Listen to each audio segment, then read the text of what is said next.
আসসালামু আলাইকুম ভিউয়ার, আশা করছি সবাই ভালো আছেন। সবাইকে ওয়েলকাম করছি গোল্ড মার্কেট উইকলি অ্যানালাইসিস সেশনে।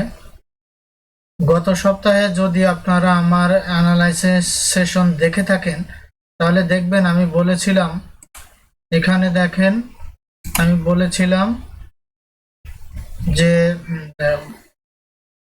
2346-48 এই লেভেলটা যদি এখানে একটি ট্রেন লাইন করে দেখিয়েছিলাম, এই লেভেলটা যদি ব্রেক করে এক 1 আওয়ার 4 আওয়ার ক্যান্ডেল, তাহলে পরবর্তীতে রিটেস্ট নিয়ে এটা 75 অবধি এবং 75-77 যেতে পারে।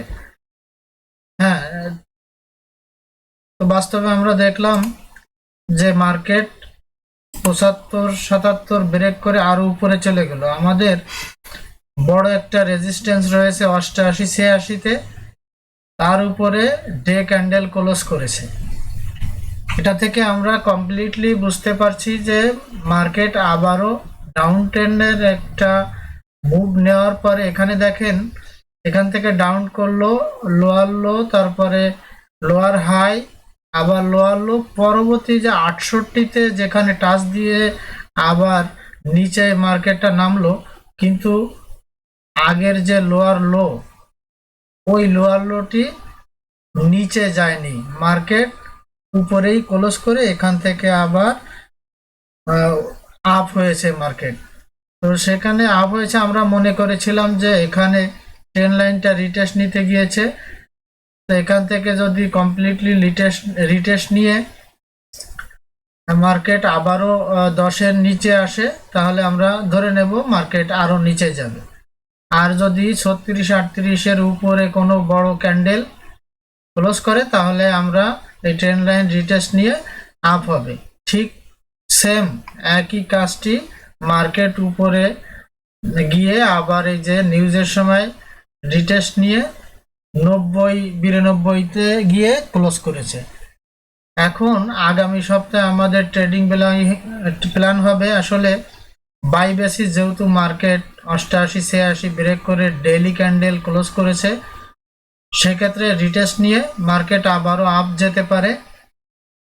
এবং এই সপ্তাহে বিশ্বে অনেক দেশেই নির্বাচন রয়েছে, তার উপরেও ডলারের উপর ইফেক্ট পড়েছে, গোল্ডের উপর ইফেক্ট করেছে। আপনারা দেখবেন বিশ্বের যদি কোনো ইম্পর্ট্যান্ট নির্বাচন, যুদ্ধ এগুলো হয়, তাহলে অর্থনৈতিক মন্দা, তাহলে এই গোল্ড আর ডলার এর উপরে ব্যাপকভাবে প্রভাব ফেলে।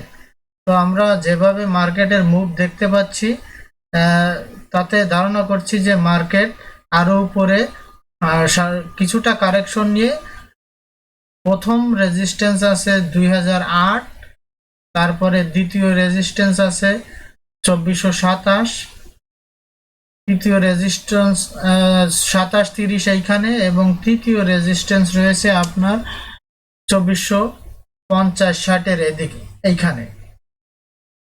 তো মার্কেট ইচ্ছা করলে এখান থেকে রিটেস্ট নিয়ে আবারও একটি হায়ার হাই ক্রিয়েট করতে পারে। সেক্ষেত্রে আপনারা নিউজের দিকে খেয়াল রাখবেন এবং আপনারা বাই প্ল্যানে থাকতে পারেন, বাই হওয়ার সম্ভাবনা বেশি। আর এখান থেকে যদি মার্কেট কারেকশন নিয়ে আপনার 50-এর নিচে কোনো বড় ক্যান্ডেল ক্লোজ করে, তাহলে নিচে যেতে পারে। তো সেটা পরের ব্যাপার। আসলে আমরা যেটা দেখতে পাচ্ছি মার্কেট উপরে যাওয়ারই সম্ভাবনা। তো আপনারা বাই এন্ট্রি খুঁজবেন। আলটিমেটলি মার্কেট আপ ট্রেন্ড বড় টাইম ফ্রেমে। তো আমরা লোয়ার টাইম ফ্রেমে একটু দেখেছিলাম ডাউন ট্রেন্ড। তো এখান থেকে মার্কেট এভাবে ধীরে ধীরে উপরে যেতে পারে।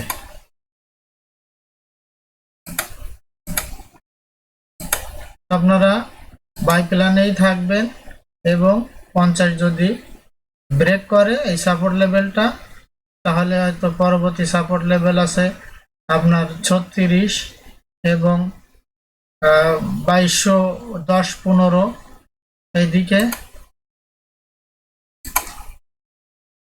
2210, পরবর্তীতে আছে তেইশশো 2380 2280 ঘরে। এই ছিল আজকের গোল্ডের উইকলি অ্যানালাইসিস। আশা করি সবাই বুঝতে পেরেছেন। ধন্যবাদ সবাইকে, ভালো থাকবেন, সুস্থ থাকবেন। এবং আপনাদের একটি গুড নিউজ দিচ্ছি, সেটা হচ্ছে আমি এই ভিডিওর ডিসক্রিপশনে আমাদের একটি টেলিগ্রাম চ্যানেল আছে, সেই চ্যানেলের লিঙ্কটি দিয়ে দেব, সেখানে আপনারা চাইলে জয়েন হতে পারেন।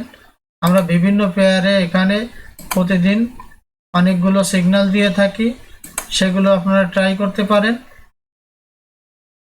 তো আবারও সবাইকে ধন্যবাদ জানিয়ে, এবং যারা আজকে নতুন আমার এই ভিডিওটি দেখছেন, আমার চ্যানেলে নতুন, তারা অবশ্যই ভিডিওগুলো লাইক করবেন, সাবস্ক্রাইব করে রাখবেন, এবং আমার বেসিক এবং অ্যাডভান্স ক্লাস আছে, সেগুলো দেখে আপনারা অনেক ট্রেডিং সম্পর্কে অনেক ধারণা পাবেন, অনেক কিছু শিখতে পারবেন। যারা নতুন আছে বিগিনার লেভেলে, তাদের জন্য এই ভিডিওগুলো করা আছে। আর যারা পুরন আমার চ্যানেল অলরেডি সাবস্ক্রাইব করেছেন, তাদেরকে অসংখ্য ধন্যবাদ জানিয়ে আজকের অ্যানালাইসিস সেশন শেষ করছি। আল্লাহ হাফেজ।